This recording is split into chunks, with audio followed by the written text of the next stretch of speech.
اللہ کے محبوب کا ایک فرمان سنیے، ہر دین کی ایک الگ شناخت ہوتی ہے، الگ پہچان ہوتی ہے، ہر دین کا ایک تشخص ہوتا ہے جس سے وہ دین پہچانا جاتا ہے۔ فرمایا اسلام کا تشخص حیا ہے۔ اب مجھے یہ بتائیے، ہر وہ رسم، ہر وہ طرز زندگی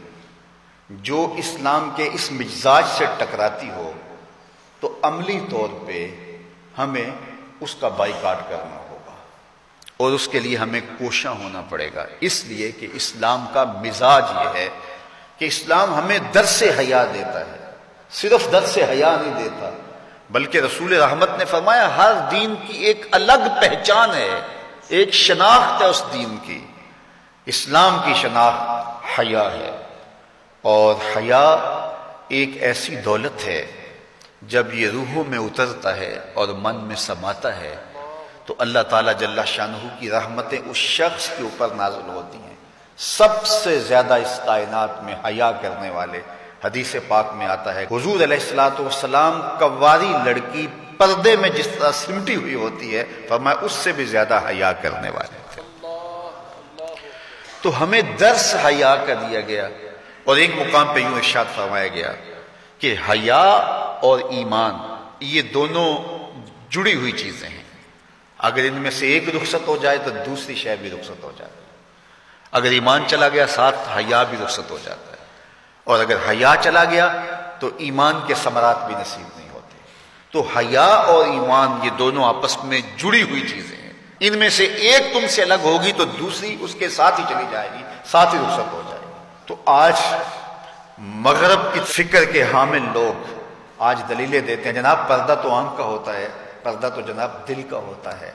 میں کہتا ہوں دین کو تم زیادہ سمجھے ہو یا رسول اللہ کی اہلیہ سمجھیے، جن سے فرمائش حمیرہ سے دین سیکھو، وہ فرماتی ہیں جب حضور کا انتقال ہو گیا تو میں حضور کے حجرے میں جاتی تو معمولی اوڑھنی اوڑھ کے چلی جاتی کہ میرے شوہر کی قبر ہے، کوئی بات نہیں۔ فرمایا اس کے بعد حضرت صدیق اکبر کا وصال ہوا تو وہ بھی حضور کی قربت میں دفن ہوئے، تو میں پھر اس معمولی اوڑھنی کے ساتھ چلی جاتی، اس لیے کہ میں کہتی ایک میرا شوہر ہے دوسرا میرا باپ ہے، تو معمولی کپڑا لیتی اور میں چلی جاتی۔ فرمایا پھر حضرت عمر کا انتقال ہوا اور وہ بھی ساتھ دفن ہوئے، تو حضرت عائشہ رضی اللہ تعالیٰ عنہ فرماتی ہیں کہ واللہ ما دخلت الا وانا مشدودۃ علیہ صوبی حیاء من عمر، کہ اس کے بعد پھر میں کبھی نہیں گئی سوائے اس کے کہ میں خوب چادر سمیٹ کے اور پردہ کر کے جاتی، مجھے عمر سے حیا آتی۔ تو جو قبر میں اتر چکے ہیں ام المومنین تو اس سے بھی حیا کرتی ہیں اور اپنے کو سمیٹ لیتی ہیں، تو کیا رسول اللہ صلی اللہ علیہ وآلہ وسلم پر وہی جس خاتون کی آغوش میں اترتی رہی ہے ان سے زیادہ بھی کوئی دین جانے گا، ان سے زیادہ بھی کوئی سمجھدار ہو سکے گا؟ تو یہ اصطلاحات کہ جناب آنکھ کا پردہ ہوتا ہے اور دل کا پردہ ہوتا ہے، یہ ساری چیزیں مغرب کی طرف سے ہمارے اندر داخل کر دی گئی ہیں کہ اس قوم کو حیا کے جوہر سے خالی کر دیا جائے، چونکہ وہ جانتے ہیں کہ ان کے رسول نے فرمایا ہے حیا اور ایمان لازم و ملزوم ہیں، ان میں سے ایک رخصت ہوگا تو دوسری چیز بھی رخصت ہو جائے گی۔ تو یہ ان کو اگر کہا جائے کہ ایمان کو ترک کر دیا جائے تو یہ تو کبھی بھی نہیں کریں گے، تو لہٰذا طریقہ یہ ہے ان کو بے حیا کیا جائے۔ جب حیا کا جوہر لٹ جائے گا تو پھر نتیجہ کیا ہے؟ ایمان کے ثمرات بھی ان کو نصیب نہیں ہوں گے، ان کے نام پھر مسلمانوں والے رہ جائیں گے، لیکن ایمان جو روح کی گہرائیوں میں اتر کر کے وہ جو حرارت اور جو نور پیدا کرتا ہے وہ ان کو نصیب نہیں ہوگا،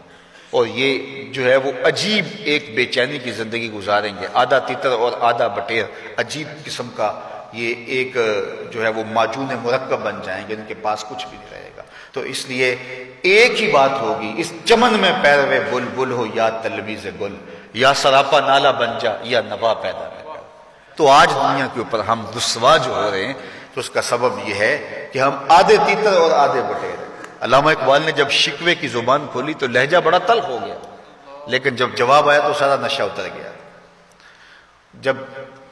شکوہ ہوا تو لہجہ یہ تھا کہ تیرے کعبے کو جبینوں سے بسایا ہم نے، نوع انسانی کو غلامی سے چھڑایا ہم نے، تیرے قرآن کو سینوں سے لگایا ہم نے، پھر بھی ہم سے گلہ ہے کہ وفادار نہیں، ہم وفادار نہیں تو بھی تو دلدار نہیں۔ بہت سخت لہجہ ہو گیا، فتویٰ بھی متوجہ ہوا، لیکن جب جواب آیا تو سارا نشہ اترتا ہے۔ لفظ وہی ہے، صرف صیغہ بدلتا ہے۔ اب آواز ادھر سے آ رہی ہے، صفائے دہر سے باطل کو مٹایا کس نے، نو انسانی کو غلامی سے چھڑایا کس نے، میرے کعبے کو جبینوں سے بسایا کس نے، میرے قرآن کو سینوں سے لگایا کس نے، تھے تو آبا وہ تمہارے ہی مگر تم کیا ہو، ہاتھ پہ ہاتھ دھرے منتظر فردا ہو، ہر کوئی مست مئے ذوق تن آسانی ہے، تم مسلمان ہو یہ انداز مسلمانی ہے، حیدری فقر ہے نئے دولت عثمانی ہے، تم کو اسلاف سے کیا نسبت روحانی ہے، وہ معزز تھے زمانے میں مسلمان ہو کر، ہم خار ہوئے تارک قرآن ہو کر، ہماری پستی، زبوں حالی، ذلت، نکبت، رسوائی،